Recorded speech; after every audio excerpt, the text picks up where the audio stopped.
ये कहानी है 1938 कैरली नाम के एक आदमी की, हंगेरियन आर्मी में, और वो उस कंट्री का बेस्ट पिस्टल शूटर था।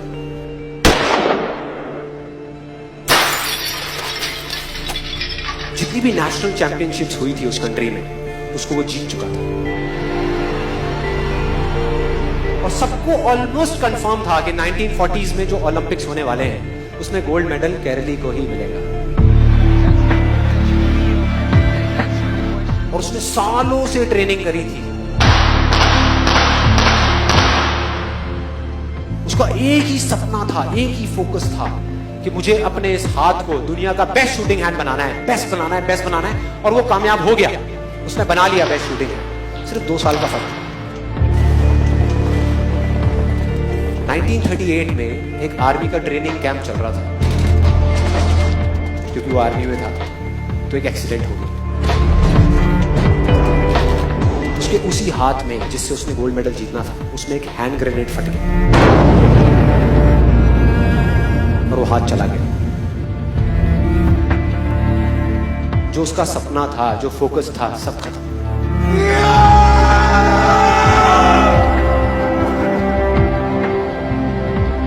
उसके पास 2 रास्ते थे। एक तो ये कि वो बाकी की पूरी जिंदगी रोता रहे और कहीं जा करके छुप जाए, या अपना जो गोल था जिसपे उसने फोकस किया हुआ था उसको पकड़ करके रखे। तो उसने फोकस किया उस पे नहीं जो चला गया था, जो उसके पास नहीं था। उसने फोकस किया उस पे जो उसके पास था।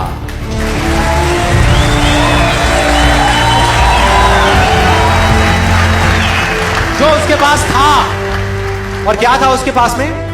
एक लेफ्ट हैंड, एक ऐसा हाथ जिससे वो लिख तक नहीं सकता था। 1 महीने तक उसका हॉस्पिटल में इलाज चला इस हाथ के लिए, और सही 1 महीने बाद अपनी ट्रेनिंग शुरू कर दी इस हाथ के।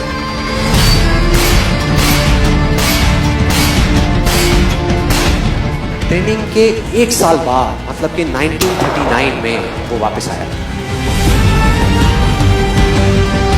नेशनल चैंपियनशिप्स हो रही थी वहीं पे हंगरी में, और बाकी भी बहुत सारे पिस्टल शूटर्स थे वहां पर।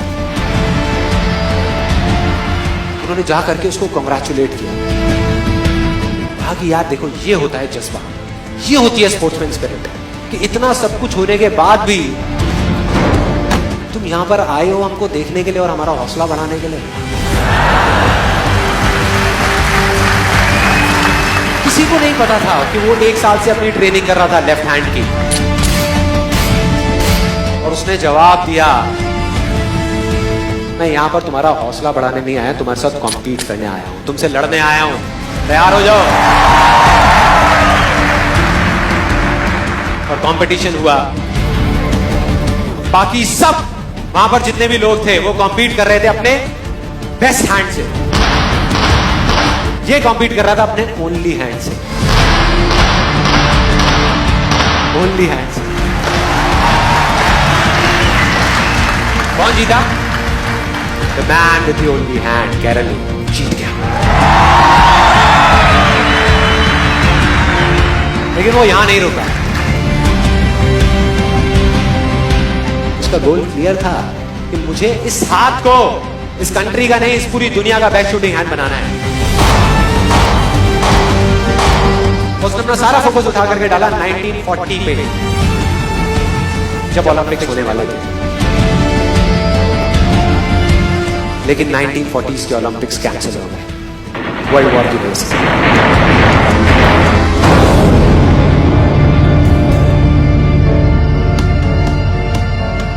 उसने अपना सारा फोकस उठा करके कहां डाल दिया?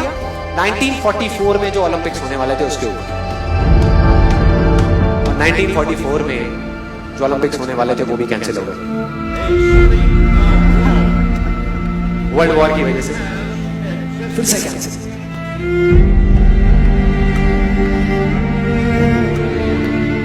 उसने अपना सारा फोकस उठा करके डाल दिया 1948 के ओलंपिक्स में। 1938 में उसकी एज थी 28 साल। 1948 में उसकी एज हो चुकी थी 38 इयर्स। और जो यंगर जो प्लेयर्स आते हैं निकल करके, उनसे कॉम्पीट करना मुश्किल होता चला जाता है। लेकिन मुश्किल नाम का ये वर्ड था ही नहीं उसकी डिक्शनरी में। वो गया, पूरे वर्ल्ड के बेस्ट शूटर्स आए हुए थे जो अपने बेस्ट हैंड से कॉम्पीट कर रहे थे, और ये अपने ओनली हैंड से कॉम्पीट कर रहा था। और कौन जीता? The man with the only hand.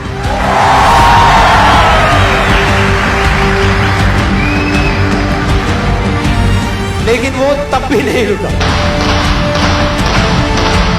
1952 Olympics, दोबारा कॉम्पीट किया उसने, और इस बार गोल्ड मेडल कौन जीता? गैरल ली। 4 साल बाद दोबारा से, और पूरी की पूरी हिस्ट्री को बदल करके रख दिया ओलंपिक्स।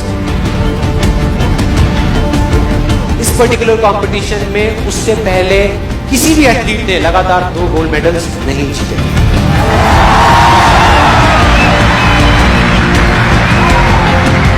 अब किसी भी लूजर के पास चले जाओ, उसके पास लिस्ट होगी बहानों की कि मैं इस वजह से फेल हुआ अपनी लाइफ में, इस वजह से मैं कुछ नहीं कर पाया। बहुत लंबी लिस्ट है।